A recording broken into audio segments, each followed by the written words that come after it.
Pollution problem is the tip of the spear. 500 children under 5 who die every day in India because of air pollution. I also breathe the same air and it's terrible. No government health advisory. This is a chronic national medical emergency. This is all because of pollution. It is also a major cause of dementia as well. Everybody is affected by it. The poorest person who's living in Delhi and the richest person who's living in Delhi is affected.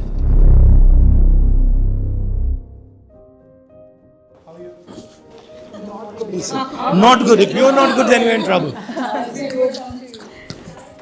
If you're not good, then everyone's in trouble. Yeah, the mothers, you can't. How are you, Mr. Gandhi? Like we see, the whole year's gone by and things are just worse and nothing will change. The problem is complete denial and of course something that, that even when the parliament sessions begins, we are somewhere sometimes protesting, doing some children's press conference or desperate moves to be heard that air pollution should be spoken there. So we are very thankful and grateful that, as leader of opposition, you have taken this up before the parliament session. I think this is going to go down in history. So far, it's never happened. So this is the situation we are in. Children, of course, are more vulnerable, as we know, because they breathe faster, their lungs are developing. And this is how the faster breathing makes them more vulnerable to all this toxicity. And there are almost close to 500 children under 5 who die every day in India because of air pollution.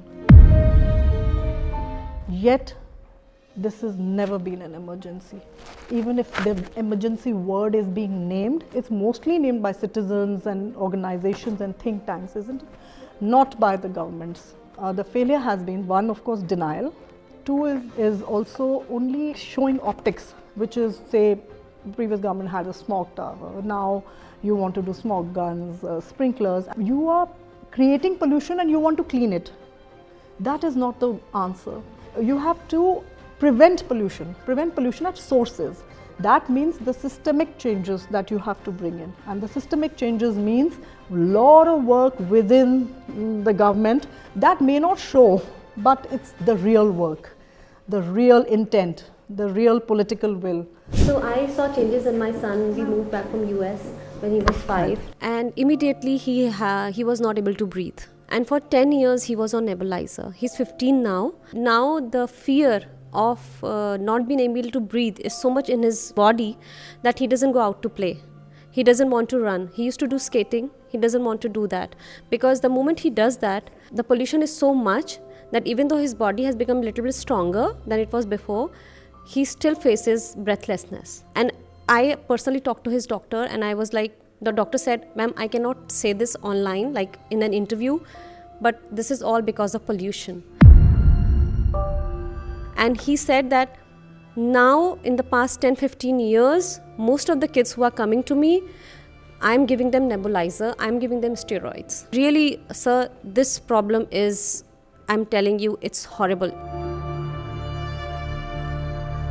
My daughter was born 10 years ago and she was literally born into this pollution, and the angst and anguish that we all share just watching our children grow, breathing this toxic air, and honestly, like imagining what it's doing to their lungs, how it's setting them up for failure for the rest of their lives. Every day, if you're breathing such toxins from the day you're born, we all know that it's going to result in something drastic later in life. So there's such denial from the government. There's no government health advisory. This is a chronic national medical emergency. What are we doing to a whole generation of kids? What does it set them up for? Just to be really, really sick adults who in turn will impact the economy. It will hamper our country that we all love so much. Like we are really, the reason that it's easy to ignore is because it's not happening today. But we all know from personal experience that it is going to just, be like a bomb in the next 10 years if we don't act now. We should have been acting yesterday, but we definitely need to act now. The reason there is pollution is because there are stakeholders who benefit from the pollution. Yes, And, absolutely. and to put it bluntly to you, they're more powerful than you are. Yeah. Absolutely. Right. And you know, like Right. Money Now, and now when you're power, talking, political will, consequences of this power affect political will. I mean, if you have whatever 500 to 1,000 commercial units who are polluting Delhi, they have political power, right? And the problem is that the average citizen is not organized at all. So he has no political power. You already have a choice in terms of dealing with air pollution that many people in India don't have. You can go to the doctor, Yeah. right? So there are many people who I meet who say, my kids, Yes. that's it, done. Pollution problem is the tip of the spear. I'm more than happy to help you because I think this is important. I mean, I also breathe the same air and it's terrible. And you know, my niece and nephew grew up in it. You can't escape, right? There's no way. I mean, you can be Mr. Adani. Well, Mr. Adani can probably sit in his house and do his little air purifier stuff. But you can be pretty much anybody and you're going to breathe the air eventually.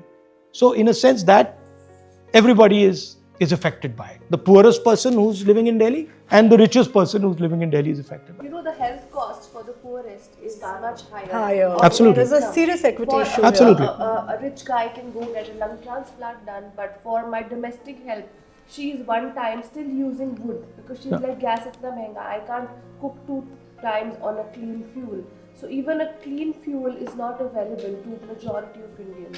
I will also request you that in the next couple of days, if we can, introduce some questions and Yeah, could that we can consider do. asking the MPs to Yeah, there please. can be a debate on air pollution MLS which is, too. on the MPs parliament too. because we never see it happening. No, it will be the first time. It's never happened.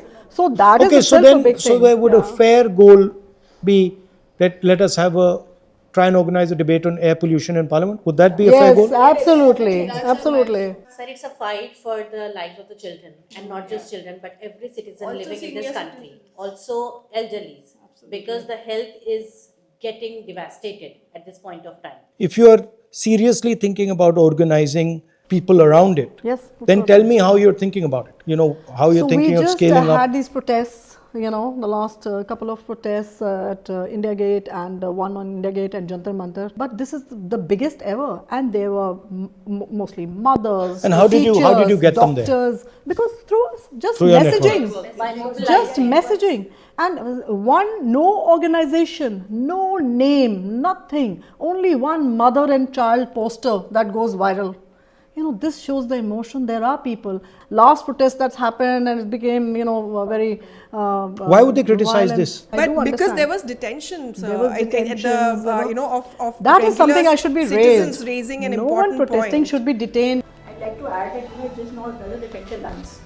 It also affects the heart, it affects the gut system, and it is also a major cause of dementia as well. So even the senior population is going to be severely affected. So you will actually have a public health emergency if air pollution is not catered to. Children's cognitive development. If these children are not going to be crippled, what are you talking about 10,